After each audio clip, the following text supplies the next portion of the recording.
Halo guys, kembali lagi dengan gue Kuro guys. Kali ini mari kita bahas urutan kekuatan 7 anggota utama Shadow Garden atau Seven Shades dan juga kemampuan mereka selain di medan pertempuran dan tentu tidak termasuk tuan mereka atau Shadow. Pastinya ini versi Kuro guys sendiri, walaupun gue juga nggak asal merutkannya saja dan menganalisa kekuatan mereka sejauh yang sudah ditunjukkan di light novelnya. Jadi langsung aja kita masuk ke pembahasannya.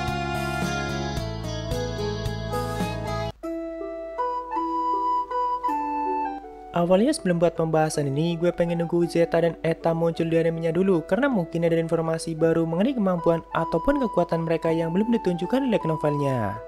Tapi setelah nonton episode 5-nya kemarin, sepertinya dua karakter itu hanya akan muncul secara singkat dan tidak akan ditampilkan terlalu banyak. Mengingat di light novelnya saja Eta dan Zeta masih belum ditunjukkan secara langsung dan mungkin nanti di volume 5-nya barulah mereka akan mendapatkan peran yang cukup banyak. Jadi seperti yang sudah kalian lihat di animenya, Shadow Garden adalah organisasi yang diciptakan oleh Chikage no aka Shadow. Dan seiring berjalannya waktu, organisasi itu semakin berkembang dan semakin punya anggota yang cukup banyak. Walaupun kebanyakan anggota yang ada saat ini direkrut oleh Alpha dan Seven Shades lainnya. Nah, di antara banyaknya anggota itu ada 7 anggota utama yang awalnya direkrut dan mendapatkan pelatihan langsung dari Shadow sendiri.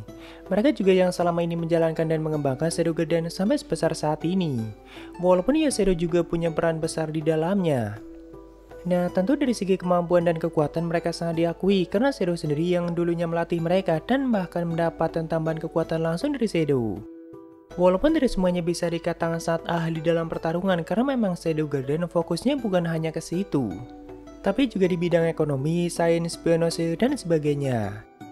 Intinya Seven Shades adalah kumpulan orang-orang jenius di bidangnya masing-masing dan ketujuhnya merupakan seorang wanita, yaitu Alpha, Beta, Gamma, Delta, Epsilon, Zeta, dan juga Eta. Jadi yang terlemah berdasarkan kekuatan mereka bukan berarti yang terburuk dan mereka punya peran pentingnya masing-masing. Oke, mari kita mulai dari yang terlemah dalam hal kekuatan dan kemampuan bertarung. Sebenarnya gue lumayan bingung mau pilih Gamma atau Eta, karena sejauh volume 4 light novelnya, jelas yang terlemah dalam hal pertarungan adalah Gamma. Cuma kan Eta sendiri juga belum terlalu banyak dijelaskan di novelnya dan belum tahu apakah dia jago bertarung atau tidak. Jadi untuk saat ini gue akan tempatkan Eta di nomor 7 atau yang terlemah dalam hal kekuatan dan kemampuan bertarung. Mengingat kemampuan utama Eta sendiri lebih ke hal-hal sains dan pengembangan teknologi di Shadow Garden. Bahkan dia selalu sibuk di ruang laboratoriumnya dan hampir tidak pernah menjalankan misi di luar atau yang terlibat langsung dengan pertarungan. Eta sendiri merupakan ras elf yang dijuluki sebagai Lilith Wright dan merupakan orang terakhir yang masuk ke Shadow Garden di antara 7 anggota utama lainnya. Intinya, tak bisa dikatakan sebagai ilmuwan jenisnya Shadow Garden dan hampir semua teknologi yang selama ini Shadow Garden ciptakan terlepas dari campur tangan Eta. Termasuk semua penelitian mengenai iblis diabolos dan artefak kuno dan juga semua barang yang diproduksi oleh perusahaan Mitsugoshi juga Eta yang punya peran besar dalam menanganinya. Bahkan selain body suit ciptaan Chit sendiri juga telah Eta kembangkan lagi dan punya fitur yang lebih beragam dari sebelumnya. Jadi walaupun Eta merupakan yang terlemah dalam hal pertarungan, tapi kecerdasannya sangat dibutuhkan bagi Shadow Garden. Sejauh ini sih Eta kelihatan seperti orang yang sangat pendiam dan suka tidur di mana saja. Tapi kalau melihat pendapat Alpha, Eta bisa menjadi sangat gila jika sudah meneliti hal-hal baru yang baginya sangat menarik. Bahkan Alpha sendiri tidak mau membayangkan akan jadi seperti apa orang yang sudah menjadi bahan penelitian Eta. Karena mungkin saking mengerikannya dan Ishino Akane setelah dibawa ke Isekai hampir saja menjadi bahan penelitian mengerikan Eta. Lalu yang terlemah kedua atau nomor 6 adalah Gamma dalam hal pertarungan. Sama seperti Eta yang hampir tidak pernah terlibat langsung dalam pertarungan, Gamma juga punya kecerdasan yang sangat tinggi dan kemampuan lain yang sangat berguna bagi Shadow Garden. Yaitu dalam hal ekonomi dari mulai bisnis, perdagangan, dan bahkan perbankan semuanya dikuasai dengan baik oleh Gamma. Jadi Shadow Garden itu punya suatu perusahaan yang bergerak di semua bidang ekonomi yaitu Mitsugoshi. Dan Gamma lah yang selama ini mengurus dan mengembangkannya dan Gamma juga yang menjadi presiden Mitsugoshi. Tapi walaupun jarang sekali turun langsung dalam pertarungan, Gamma punya pengetahuan dan analisa yang sangat baik mengenai musuh yang sedang mereka hadapi. Jadi terkadang rencana yang mereka gunakan untuk menyergap musuhnya itu tidak lepas dari campur tangan Gamma. Pernah suatu kali Gamma terlibat pertarungan langsung melawan salah satu bawahannya Getan yang cukup kuat. Nah, dalam pertarungan itu, hanya dengan melihat sekilas gerakan lawan, Gamma langsung bisa menyimpulkan teknik bertarung apa yang digunakan oleh lawannya dan bagaimana mengcounternya. Tapi Gamanya sendiri tidak bisa menggunakan teknik-teknik bertarung yang selama ini diajarkan oleh Chit dan cuma melakukan gerakan yang asal.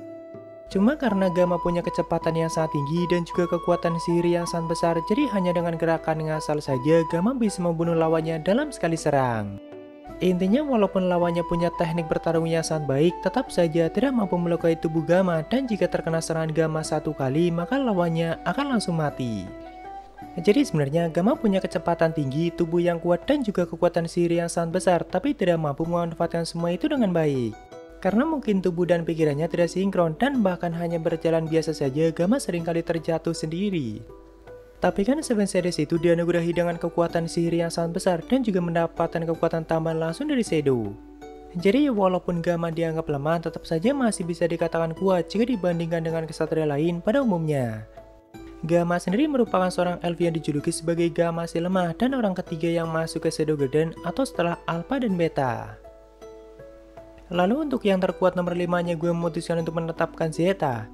Sebenarnya gue punya feeling kalau Zeta lebih kuat dari Beta ataupun Epsilon, mengingat tugas utamanya adalah mengumpulkan informasi dan seringkali memasuki wilayah musuh yang sangat berbahaya. Cuma karena sejauh ini belum pernah dijelaskan mengenai kekuatan dan kemampuan Zeta, jadi untuk sementara kita tempatkan di nomor 5 aja. Yang pasti gue yakin kalau Zeta itu lebih kuat dari Gama dan juga Eta.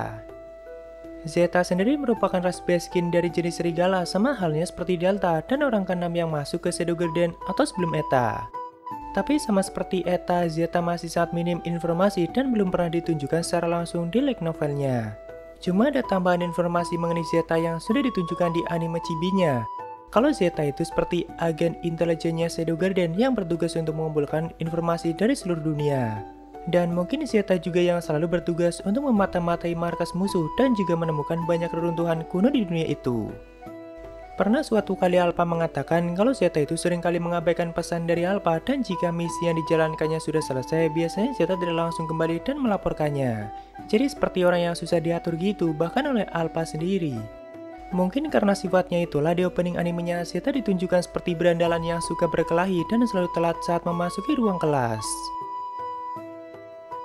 Lalu yang terkuat nomor 4 di antara Seven Series adalah Beta, dan bagi gua Beta masih lebih lemah dari Epsilon dalam hal pertarungan. Memang dalam segala hal Beta itu seperti menguasai semuanya dan seperti punya bakat dalam hal apapun, tapi semuanya bukan di tingkatan yang sangat tinggi. Misalnya dalam hal kepemimpinan Beta menguasainya tapi tidak sebaik Alpha. Lalu dalam hal pertarungan Beta juga menguasainya dengan baik tapi tidak sebaik Delta. Dan dalam hal kecerdasan Beta juga punya kecerdasan tinggi tapi tidak setinggi Eta ataupun Gama. Dan juga dalam pengendalian sihir Beta juga sangat baik tapi tidak setinggi Epsilon. Tentu sejauh ini Beta sudah seringkali ditunjukkan pertarungannya dan bisa dengan mudah melawan musuh-musuh kuatnya. Bahkan pernah terlibat pertarungan langsung melawan salah satu petinggi sekte Diabolos, yaitu Mordred yang punya kekuatan sangat mengerikan. Dan dengan kemampuan pertarungnya yang baik, Beta sampai bisa memojokkan Mordred dan membuatnya terluka parah. Walaupun saat itu juga ada Epsilon yang bertarung bersamanya. Tapi ada alasan kenapa gue menempatkan Beta di nomor 4 atau sedikit lebih lemah dari Epsilon. Jadi Chit pernah mengatakan kalau Beta itu tipe orang yang sangat setia dengan teknik bertarung yang diajarkan oleh Chit sendiri dan tidak akan pernah menciptakan variasi lain mengenai teknik itu. Jadi simpelnya dari segi kekuatan dan teknik bertarung Beta tidak terlalu jauh dalam mengembangkannya, dan mungkin fokus dia bukan hanya ke situ. Karena masih banyak kemampuan lain yang dimiliki oleh Beta dan tidak kalah berguna bagi Shadow Garden. Beta sendiri merupakan seorang elf dengan rambut perak dan orang kedua yang masuk ke Shadow Garden atau setelah Alpha. Lalu yang terkuat nomor 3 adalah Epsilon atau sedikit lebih kuat dari Beta. Dalam hal pengendalian sihir, Epsilon bisa dikatakan yang terbaik di antara anggota utama lainnya dan bahkan Chit sampai kagum dengannya. Nah, di antara Seven Series kekuatan sihir mereka itu hampir sama besarnya karena mereka semua mengalami kerasukan dan juga merupakan keturunan pahlawan. Makanya Epsilon yang punya tingkat pengendalian sihir yang tinggi sangat berguna dalam pertarungan, dan karena alasan itulah gue menempatkan Epsilon di nomor 3 atau lebih kuat dari Beta. Walaupun awalnya tujuan Epsilon terus melatih pengendalian sihirnya itu bukan hanya untuk bertarung, melainkan supaya bodinya lebih kelihatan seksi dan juga semakin menarik. Jadi sebelum bergabung dengan Shadow Garden, Epsilon itu merupakan seorang putri bangsawan elf dan tentunya dia punya harga diri yang sangat tinggi. Tapi sayangnya tubuh Epsilon itu sangat kecil dan bisa dikatakan sebagai loli. Sedangkan 7 anggota utama lainnya semuanya punya tubuh yang hampir sempurna dan bahkan masing-masing dari mereka punya bakat yang sangat gila.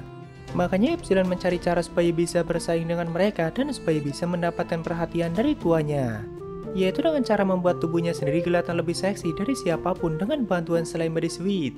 Nah, untuk menambahkan slime di beberapa bagian tubuhnya dan juga supaya kelihatan sangat asli, otomatis Epsilon butuh pengendalian sihir yang sangat tinggi. Makanya selama ini Epsilon selalu melatih pengendalian sihirnya dan bahkan sampai ke tingkat yang sangat tinggi, dan hal itu malah jadi sangat berguna dalam pertarungan. Pada saat bertarung melawan Mordred, Epsilon bahkan bisa menciptakan pedang yang tak terlihat menggunakan kepadatan sihirnya dan juga bisa mengendalikan serangannya dari jarak yang cukup jauh. Tentu itu adalah teknik yang sangat mematikan, dan bahkan kata Mordred butuh waktu yang sangat lama bagi kesatria kuat untuk mencapai level seperti itu. Namun Epsilon yang masih sangat muda sudah mampu menguasainya dengan sangat baik. Epsilon sendiri merupakan seorang elf yang dijuluki sebagai Epsilon yang setia dan orang kelima yang masuk ke Shadow Garden atau setelah Alpha, Beta, Gamma, dan Delta. Lalu yang terkuat nomor 2 di antara Seven Shades adalah Delta. Kalau dari segi kekuatan murni, fisik, kecepatan, dan juga insting bertarung, jelas Delta nggak ada tandingannya. Karena memang dia dilahirkan dengan semua bakat alami seperti itu yang semuanya berguna dalam pertarungan.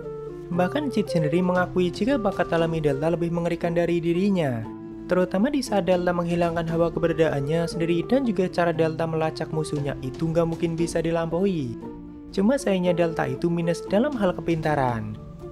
Jadi selain bertarung dan melakukan perburuan, Delta tidak punya kemampuan lain, makanya dia bisa dikatakan sebagai petarung murni yang dimiliki oleh Shadow Garden. Jadi jika mereka sedang menghadapi musuh yang kuat dengan jumlah yang cukup banyak, maka sudah pasti Delta yang akan diturunkan dalam misi itu. Tapi jika masalahnya kecil dan musuhnya tidak terlalu kuat, maka sebisa mungkin Alpha tidak mau melibatkannya. Karena cara bertarung Delta itu sangat brutal dan sama sekali tidak pandang bulu. Intinya jika Delta sampai diturunkan, berarti mereka akan menghadapi musuh yang cukup kuat dengan jumlah yang cukup banyak. Tentu dulunya Delta juga dilatih oleh Cid bersama anggota utama lainnya, walaupun sebelum bergabung dengan Shadow Garden, Delta memang udah kuat dan bisa bertarung dengan baik. Jadi tidak terlalu banyak teknik bertarung yang bisa diajarkan Cid padanya, dan bahkan Delta punya gaya bertarung sendiri yaitu barbar dan sangat brutal. Kata Cid merupakan suatu kebodohan jika mengajarkan teknik yang rumit pada Delta karena dia tidak mungkin bisa memahaminya. Tapi jika mengajarinya teknik dasar atau yang sederhana seperti misalnya melapisi tubuhnya dengan kekuatan sihir untuk meningkatkan fisik dan kecepatan, lalu mengendalikan partikel sihir dan mengendalikan kostum slime body sweet-nya dan juga menghilangkan hawa keberadaannya, maka Delta akan langsung menguasainya dengan sangat baik dan bahkan sampai ke level yang sangat tinggi. Sejauh ini sudah banyak musuh kuat yang sudah dihadapi oleh Delta, dan bahkan salah satunya adalah sang petinggi sekte Diabolos yang menduduki kursi ke-11 yaitu Nelson sang keserakahan. Namun hampir semua dari mereka tidak ada yang mampu memberikan perlawanan serius pada Delta, dan hampir semuanya cuma menjadi mangsa bagi Delta atau dibantai tanpa ampun. Delta sendiri merupakan ras baskin dari jenis serigala dan orang keempat yang masuk ke Shadow Garden, dan nama aslinya adalah Sarah. Lalu yang terkuat di antara Seven Shades tentu saja adalah Nona Alpha yang juga menjadi orang kedua di organisasi itu.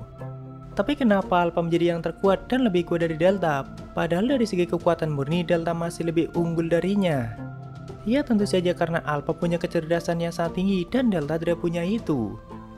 Intinya jika Delta punya kecerdasan setingkat Epsilon saja, maka bisa dipastikan dia akan melampaui Alpha dalam hal pertarungan. Cuma kan sayangnya Delta sangat minus dalam hal itu. Jadi awalnya pertama kali Delta masuk ke Shadow Garden, dia merasa menjadi yang terkuat di antara Seven Shades dan anggota lain harus nurut padanya termasuk Nona Alpha. Karena memang dimanapun tempatnya, Delta itu selalu menggunakan hierarki untuk memposisikan dirinya dan orang-orang di sekelilingnya. Nah, hierarki yang diyakini Delta itu diukur dari seberapa kuat orang itu, dan aturan seperti itu mutlak bagi Delta. Jadi bagi Delta yang terkuatlah yang pantas menjadi bosnya, lalu diikuti oleh yang terkuat nomor 2, nomor 3, dan seterusnya. Nah, karena pada saat Cid menemukan Delta pertama kali, Delta sudah langsung bisa merasakan betapa kuatnya Cid, dan pada saat itu juga Delta langsung mengakui kalau Cid lebih kuat dari dirinya. Jadi menurut hierarki yang dipegang Delta, Cid memang pantas menjadi bos di Shadow Garden. Cuma kan saat itu Delta belum merasakan langsung kekuatan Alpha dan masih menganggap Alpha lebih lemah darinya. Makanya Delta merasa menjadi orang nomor 2, dan bahkan awalnya Delta manggil Alpha itu dengan sebutan si pirang. Namun akhirnya saat itu Delta merasakan langsung kekuatan Alpha dan terbukti Delta kalah dari Alpha dalam pertarungan langsung. Jadi setelah hari itu Delta mengakui kedudukan Alpha lebih tinggi dari dirinya, dan bahkan jika Alpha sudah kelihatan marah, maka Delta akan langsung ketakutan.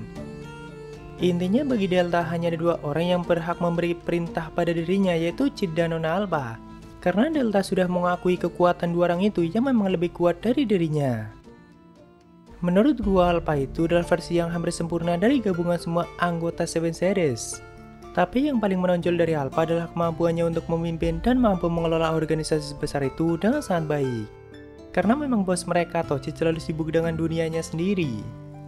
Sejauh ini hanya ada sedikit orang yang pernah bertarung langsung melawan Alpha, tapi salah satunya adalah Cid sendiri. Tepatnya pada saat arc-nya John Smith di volume 3-nya, Alpha sempat bertarung melawan Cid, dan saat itu Alpha bertarung secara serius atau sama sekali tidak main-main. Walaupun di pertarungan itu awalnya Cid hanya bertarung menggunakan benang sihirnya, tapi terbukti dengan kekuatannya Alpha bisa melawannya cukup lama dan bahkan sampai memberikan luka pada Cid dengan teknik terkuatnya.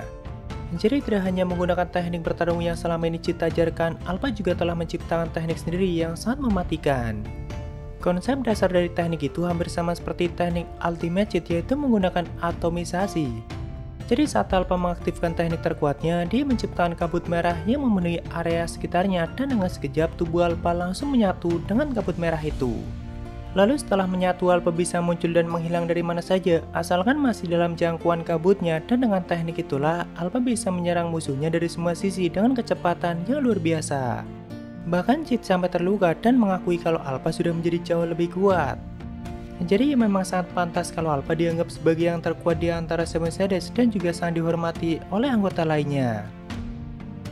Lalu kalau untuk senjata yang mereka gunakan dalam pertarungan, itu hampir semuanya menggunakan pedang. Karena mereka menciptakan senjata dari slime yang mereka gunakan, jadi ya kadang juga tergantung dari situasi dan musuh yang mereka hadapi. Seperti misalnya Delta yang seringkali menciptakan pedangnya dengan ukuran yang cukup panjang, atau Epsilon yang bahkan bisa menciptakan senjata yang tak terlihat dengan kekuatan sihirnya sendiri. Ya, itulah urutan kekuatan atau kemampuan bertarung di antara Seven Series versi Kuruge sendiri.